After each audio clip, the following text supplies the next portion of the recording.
Lancé en octobre 2023, le défi Foyer Zéro Déchet s'est achevé en avril dernier au Métaphone de Wany. Un point d'orgue que ne pouvait rater Jérémy Pichon, la référence du zéro déchet en France.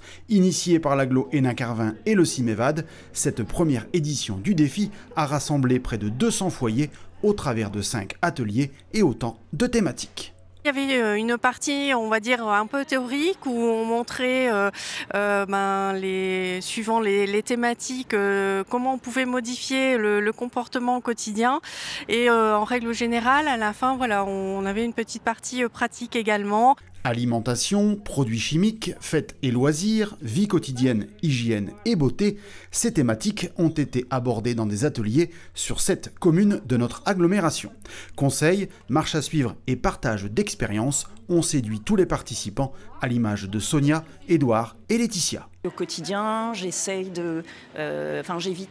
tout ce qui est emballage plastique. Je ne suis pas encore passée vraiment au tout vrac, mais j'ai pris quelques nouvelles habitudes depuis les ateliers Famille Zéro Déchet. Au niveau des bouteilles d'eau, le refus du plastique, avec toutes ces émissions qu'on voyait à la télé notamment, les plastiques qui polluaient la mer, etc., le plastique qui ne s'éliminait pas, ça c'est une chose que j'ai changée.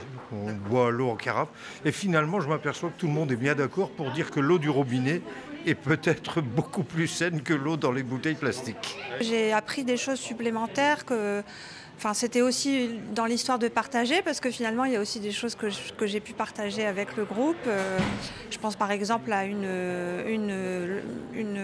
recette pour le démaquillage. Les produits ménagers aussi, j'ai pas mal réduit. Finalement avec quelques produits on peut s'en sortir, bicarbonate de soude, vinaigre et puis voilà. C'est donc le one-man show de Jérémy Pichon qui a conclu cette première édition devant une salle comble. Les participants se sont ensuite vus remettre un diplôme, symbole de leur engagement. Le prochain défi pour l'agglo et le Cimévad sera d'élargir le profil des participants. C'est vrai qu'on a remarqué que les participants de cette première édition étaient en règle générale des personnes qui étaient déjà dans une démarche presque zéro déchet, qui étaient sensibilisées à la cause.